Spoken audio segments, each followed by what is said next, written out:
Dear students, welcome back. पिछले lecture में हमने डिस्कस किया था activities for improving crop yield में फर्स्ट फैक्टर डिस्कस किया था हमने, क्रॉप की वैरायटी कैसे इंप्रूव करनी है। हमने पूरा कंप्लीट कर लिया। आज हम डिस्कस करेंगे क्रॉप प्रोडक्शन इंप्रूवमेंट की, क्रॉप के प्रोडक्शन को कैसे इंप्रूव किया जाए। So it's over here crop production improvement. तो क्रॉप प्रोडक्शन हमारा क्या होता है? सबसे पहले एक इफेक्टिव कल्टीवेशन। हम जो कल्टीवेशन कर रहे हैं वो इफेक्टिव, उसका कोई रिजल्ट आए। और जो हम हार्वेस्टिंग ऑफ क्रॉप्स कर रहे हैं उसको हमें क्या करना है? इफेक्टिव करना है।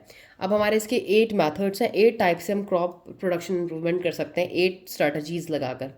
जैसे हम पहले न्यूट्रिएंट मैनेजमेंट करेंगे, माइक्रो एंड मैक्रो न्यूट्रिएंट्स, फिर मैन्योर पे ध्यान देंगे, कंपोस्ट एंड वर्मिंग कंपोस्ट के बारे में पढ़ेंगे, ग्रीन मैन्योर क्या होती है, फर्टिलाइजर्स क्या होते हैं, ऑर्गेनिक फार्मिंग क्या होती है, इरिगेशन क्या होता है, क्रॉपिंग पैटर्न्स क्या हैं, अलग अलग टाइप्स के inter cropping, mixed cropping, crop protection. तो ये सारे फैक्टर्स हम पढ़ेंगे क्रॉप प्रोडक्शन इंप्रूवमेंट में। I will explain you line to line in detail.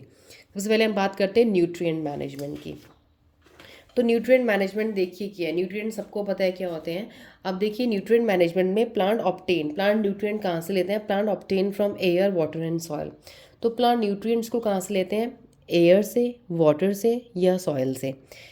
Adding fertilisers and manures. तो हम क्या करते हैं? फर्टिलाइजर्स और मैनुअर्स को भी ऐड करते हैं। कहाँ पे? सॉइल में, जिससे कि प्लांट को क्या मिल सके? न्यूट्रिएंट्स मिल सकें। अब न्यूट्रिएंट्स हमारे दो टाइप्स में कैटेगराइज किए गए हैं, micro nutrients and macro nutrients. उससे पहले आपको बता दूं कि टोटल हमारे जो प्लांट्स को जो न्यूट्रिएंट्स चाहिए होते हैं वो 13 एसेंशियल न्यूट्रिएंट्स होते हैं। टोटल 13 एसेंशियल न्यूट्रिएंट्स, जिसमें हमारे 7 जो होते हैं वो माइक्रो होते हैं और 6 जो होते हैं वो मैक्रो होते हैं। तो माइक्रो न्यूट्रिएंट्स में 7 माइक्रो न्यूट्रिएंट्स होते हैं। तो माइक्रो वर्ड मतलब होता है ऐसे न्यूट्रिएंट्स जो माइक्रो मतलब स्मॉल, जो छोटी मात्रा में चाहिए, स्मॉल क्वांटिटी में चाहिए, वो हमारे माइक्रो न्यूट्रिएंट्स होते हैं। जो न्यूट्रिएंट्स हमें बड़ी मात्रा में ज़्यादा चाहिए वो हमारे होते हैं मैक्रो, बिकॉज मैक्रो मतलब होता है ज़्यादा। तो एग्जाम्पल देखते हैं माइक्रो न्यूट्रिएंट्स के। आयरन है, Fe, boron, chlorine, manganese, zinc, copper, molybdenum. ये सारे हमारे क्या हो गए? Micro nutrients. और मैक्रो न्यूट्रिएंट्स के एग्जाम्पल देखते हैं जो प्लांट को ज़्यादा चाहिए। Nitrogen, phosphorus, potassium, calcium, sulphur, magnesium.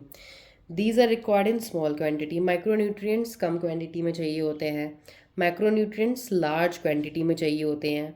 और माइक्रोन्यूट्रिएंट्स की डेफिशिएंसी कैन कॉज डिजीजेज। इनकी डेफिशिएंसी होने से प्लांट्स में डिजीजेज जैसे क्लोरोसिस हो जाती है, नेक्रोसिस हो जाती है, प्लांट्स में क्लोरोफिल की कमी हो जाती है। अब देखिए मैक्रोन्यूट्रिएंट्स क्या होते हैं, इनकी रिक्वायरमेंट क्या होती है? For growth development of plant. तो प्लांट की ग्रोथ के लिए, डेवलपमेंट के लिए हमें क्या चाहिए होते हैं? Macro nutrients. तो ये हो गया हमारे micro and macro nutrients. Next जो आता है वो आता है हमारा मैन्योर। तो नेक्स्ट हम पढ़ते हैं मैन्योर। It's over here. तो मैन्योर क्या है? मैन्योर हमारा ऑर्गेनिक मैटर है। सबसे पहले कहाँ से मिलता है? Obtained from, manure is a organic matter obtained from solid waste. Solid waste of animal या ह्यूमन, ह्यूमन या एनिमल का जो सॉलिड वेस्ट, उनका जो एक्सक्रियाटा होता है, उससे हम बना सकते हैं। सी वेस्ट से मिलता है, डोमेस्टिक वेस्ट से मिलता है, डिकम्पोज डेड प्लांट, सड़े हुए प्लांट्स या एनिमल्स, ड्राई लीव्स, ट्विक्स, टहनियाँ होंगी उनकी, एग्रीकल्चर वेस्ट हो गया, वीड हो गया, अनवांटेड प्लांट्स। तो ये मैन्योर में एक्चुअल में होता क्या? It contain huge nutrients. Manure में बहुत सारे न्यूट्रिएंट्स होते हैं। Increase yield of healthy crops. तो ये हमारी ज़्यादातर ऐसे क्रॉप्स पैदा करते हैं मैन्योर जो बहुत हेल्दी होते हैं। नेक्स्ट हमारा आता है कंपोस्ट एंड वर्मी कंपोस्ट। तो कंपोस्ट क्या होती है? देखिए बायोलॉजिकल वेस्ट मटेरियल होता है ये हमारा, डिकम्पोज्ड इन पेट। तो ये बायोलॉजिकली वेस्ट मटेरियल को गड्ढा बना के उसमें डाल दिया जाता है और बंद कर दिया जाता है कुछ समय के लिए। तब हमारा क्या तैयार हो जाता है? Compost. It is about 2 months process होती है, इसमें हमारा कंपोस्ट तैयार हो जाता है। बता दी वर्मी कंपोस्ट क्या है? जो कंपोस्ट प्रिपेयर करें हम अर्थवॉर्म की हेल्प से। जहाँ पे हम कंपोस्ट में अर्थवॉर्म्स को भी डाल देते हैं टू हैस्टन द प्रोसेस, उस प्रोसेस को बढ़ाने के लिए, जल्दी करने के लिए, तो उसको बोलते हैं वर्मी कंपोस्ट या वर्मी कंपोस्टिंग में हम अर्थवॉर्म्स यूज़ करते हैं। नेक्स्ट हमारा आता है ग्रीन मैन्योर। क्या होती हैं ग्रीन मैन्योर? देखिए क्या होती है। Before sowing of crop plants like sun, hemp और ग्वार आर ग्रोन। ग्रीन मैन्योर का जो तरीका होता है ना यूज़ करने का, वो क्रॉप लगाने से पहले है। तो फर्स्ट पॉइंट इसका है before sowing of crop, crop लगाने से पहले करना है ये। तो क्रॉप लगाने से पहले जिस खेत में क्रॉप लगाने, जिस लैंड है, हमें वहाँ पे क्या करना है? कुछ प्लांट लगाने हैं, जैसे कि सन हैम्प या ग्वार भी कह सकते हैं। इन प्लांट्स को वहाँ पे लगा देना है। लगाने के बाद इनको वहीं पे तोड़ मोड़ के इनको वहीं प्लो कर देना है, वहीं इसको प्लोइंग कर देनी है इसकी। और जब इसको प्लो कर देंगे तो ये सारे प्लांट हमारे मिट्टी में मिक्स हो जाएंगे। जब मिट्टी में मिक्स हो जाएंगे तो ये क्या कर देंगे? Turn into green manure. तो ये टर्न हो जाएंगे ग्रीन मैन्योर में, और जो कि न्यूट्रिएंट से हमारा जो पूरा लैंड का वो एरिया है वो न्यूट्रिएंट से फिल हो जाएगा, क्योंकि हमने जो प्लांट उसमें लगाए वही हमने प्लांट्स उसी मिट्टी में डाल दिए, वहीं पे उनकी कल्टीवेशन प्लोइंग कर दी। तो वो सॉइल जो हमारी होगी वो इनरिच इन न्यूट्रिएंट्स हो जाएगी। अब वो सॉइल तैयार है कि हम अपनी वहाँ पे कोई भी क्रॉप लगा सकते हैं प्रॉपरली, कि उसको वहाँ पे कोई भी न्यूट्रिएंट्स की कमी नहीं होगी। अब बात करते हैं फर्टिलाइजर्स क्या हैं। कमर्शियली प्रोड्यूस्ड प्लांट न्यूट्रिएंट्स, ये कमर्शियल स्केल पर प्रोड्यूस्ड होते हैं प्लांट न्यूट्रिएंट, और स्मॉल क्वांटिटीज़ में प्लांट्स को चाहिए होते हैं फर्टिलाइज़र्स। मैनी ब्रांड्स, बहुत सारे ब्रांड्स अवेलेबल हैं फर्टिलाइज़र्स के, जैसे सबसे हमारा जो कॉमनली सबसे ज़्यादा हमारा सेल आउट होता है वो हमारा होता है NPK फर्टिलाइज़र्स, इस नेम से। NPK फर्टिलाइज़र्स आपके घर में भी आते होंगे बहुत सारे, यू कैन सी उनके जो बैग्स होते हैं उनमें लिखा होता है NPK। Nitrogen, phosphorus and potassium containing fertilisers होते हैं, जो कि तीनों के तीनों हमारे एसेंशियल न्यूट्रिएंट्स हैं जो कि प्लांट की ग्रोथ और डेवलपमेंट के लिए चाहिए होते हैं। नेक्स्ट हमारा आता है ऑर्गेनिक फार्मिंग। ऑर्गेनिक फार्मिंग देखिए क्या होता है, नेक्स्ट पॉइंट है हमारा ये, नो और मिनिमल यूज़ ऑफ केमिकल्स और फर्टिलाइज़र्स। तो ये ऐसी फार्मिंग होती है जहाँ पे हम नो या बहुत ही कम यूज़ कर रहे हैं केमिकल्स का या फर्टिलाइज़र्स का क्रॉप को ग्रो करने के लिए। मैक्सिमम केमिकल फ्री ईल्ड, तो ताकि हमें ज़्यादा से ज़्यादा जो प्रोडक्ट मिले वो बिना केमिकल्स की बना हो। मैक्सिमम केमिकल फ्री ईल्ड, जो उनका प्रोडक्शन है वो क्या हो, केमिकल फ्री हो। तो ये हमारा हो गया ऑर्गेनिक फार्मिंग। नेक्स्ट हमारा आता है, नेक्स्ट टॉपिक है हमारा इसी में इरीगेशन। It's over here. तो इरीगेशन भी देखिए क्या है हमारा, इरीगेशन भी हमारा बहुत इंपॉर्टेंट स्टेप है हमारा, जो कि क्रॉप प्रोडक्शन इम्प्रूवमेंट में, कि किस तरीके से अपने क्रॉप का प्रोडक्शन हम बढ़ा सकते हैं। क्रॉप का प्रोडक्शन हम कैसे बढ़ाएं, तो इरीगेशन भी तो करना पड़ेगा आपको। इरीगेशन में वही वाटर प्रोवाइड कराना होता है क्रॉप्स को। So artificial process of applying water to crop, ये आर्टिफिशियल प्रोसेस है कि हम कैसे वाटर्स जो है क्रॉप को अप्लाई कराएं।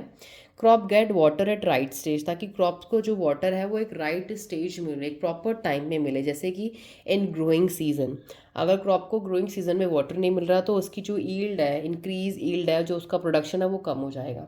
तो राइट स्टेज में वाटर देने से क्रॉप का क्या होगा, इंक्रीज्ड ईल्ड, उसका प्रोडक्शन जो उसका आउटकम है जब हमने फसल वहाँ से निकालनी है वो हमें ज़्यादा मिले। अब देखिए इरीगेशन हम कैसे कर सकते हैं, कैनाल सिस्टम से कर सकते हैं, नाले वगैरह बना के, रेन वाटर से भी करते हैं, वेल से भी करते हैं, कुएं से, वाटर शेड मैनेजमेंट भी चलता है, कहीं रिवर लिफ्ट सिस्टम से भी, रिवर से भी वाटर्स निकाले जाते हैं जो आसपास लैंड्स लाई करते हैं। लास्ट हमारा इंपॉर्टेंट जो आता है क्रॉप प्रोडक्शन इंप्रूवमेंट में, वो होता है क्रॉपिंग पैटर्न कैसे करें। व्हाट इज़ क्रॉपिंग पैटर्न, तो क्रॉप लगाने का, फसल लगाने का पैटर्न 3 टाइप्स में होता है, इंटर क्रॉपिंग, क्रॉप रोटेशन या मिक्स्ड क्रॉपिंग। इंटर क्रॉपिंग देखिए क्या होता है, 2 और मोर क्रॉप कल्टीवेटेड, जब एक ही सेम पीस ऑफ लैंड में 2 या 2 से ज़्यादा क्रॉप कल्टीवेट करते हैं सेम लैंड में, एक लैंड पे। इंक्रीज प्रोडक्टिविटी, इससे क्या होता है कि प्रोडक्टिविटी बढ़ती है, 2-3 टाइप की क्रॉप्स लगी, प्रोडक्टिविटी बढ़ेगी। ये ज़्यादातर जो प्रैक्टिस करते हैं वो स्मॉल फार्मर्स करते हैं। क्रॉप रोटेशन देखिए क्या होता है, different crops on same land, अलग अलग तरीके की क्रॉप्स को हम क्या करते हैं सेम लैंड पे लगाते हैं, बट प्री प्लान सक्सेशन, मतलब प्लानिंग करते हैं, पहले ये लगाएंगे, इसके बाद तुरंत हटाते ये लगाएंगे, फिर ये लगाएंगे। तो एक ही लैंड रहेगा, पहले एक क्रॉप लगेगी, फिर सेकंड, फिर थर्ड। तो this is a pre planned succession. तो इसको हम बोल सकते हैं 1 ईयर क्रॉप रोटेशन हो सकती है, 2 ईयर में भी क्रॉप रोटेशन कर सकते हैं, या 3 ईयर में भी क्रॉप रोटेशन कर सकते हैं। मतलब it is not inter cropping, नहीं कि एक साथ लगाना है, एक ही लैंड पे एक प्लान्ड वे में लगाना है, पहले ये, फिर नेक्स्ट ईयर बाद ये, फिर ये। मिक्स्ड क्रॉपिंग में देखिए क्या होता है, 2 और more crops are grown, mix नाम ही मिक्स है, मतलब 2 और मोर क्रॉप ग्रो करते हैं सेम पीस ऑफ लैंड में, और साइमल्टेनियसली एक ही साथ 2-3 क्रॉप एक ही साथ लगा देते हैं। इसका फ़ायदा क्या होता है, reduce risk of total crop failure. Suppose किसी की अगर हमने 3 क्रॉप लगा दी मिक्स करके, और एक क्रॉप का कुछ भी नहीं हुआ, एक क्रॉप हमारी ग्रो नहीं, उसका कोई भी हमें ईल्ड नहीं मिली, पर जो क्रॉप बाकी 2 थी उससे उसने काफ़ी बढ़िया फसल दी हमें। तो इससे क्या हो जाएगा कि आपका जो रिस्क है टोटल क्रॉप फेलियर का वो कम हो जाता है। मतलब एटलीस्ट आपने 4-5 वैराइटीज़ लगाई हैं, तो आप एटलीस्ट 2 भी आ रही हैं, तो आपका क्या हो रहा है, बैलेंस हो जा रहा है। और ये जो क्रॉप फेलियर्स होते हैं ये क्यों होते हैं, ड्यू टू लेस रेनफॉल। जहाँ पे बारिश कम होती है वहाँ पे ये प्रैक्टिस ज़्यादा की जाती है। सपोज़ बारिश नहीं पड़ी, वो फसल बारिश पे डिपेंड थी, वो नहीं हुई, चलो जो दूसरी फसलें थी वो हमारी प्रॉपरली हो गई। तो this is 3 type of cropping patterns. तो ये कंप्लीट हमारा जो second activity, let me tell you, जो एक्टिविटीज़ फॉर इम्प्रूविंग क्रॉप, कैसे हम एक्टिविटीज़ करके क्रॉप फसल की ईल्ड को, प्रोडक्शन को बढ़ा सकते हैं, कैसे हमें बढ़िया फसल मिले। हमने क्रॉप वैरायटी इंप्रूवमेंट पढ़ लिया, क्रॉप प्रोडक्शन इंप्रूवमेंट पढ़ लिया। जो थर्ड और हमारा सबसे इंपॉर्टेंट रहेगा वो रहेगा क्रॉप प्रोटेक्शन मैनेजमेंट। अब क्रॉप को हमने लगा भी लिया, इंप्रूव भी कर लिया, उसको कैसे बचाया जाए, हम उसको कैसे प्रोटेक्ट करें अलग अलग टाइप के ऑर्गेनिज्म से, डिजीजेस से। That I will explain you in the next video. Thank you and stay tuned.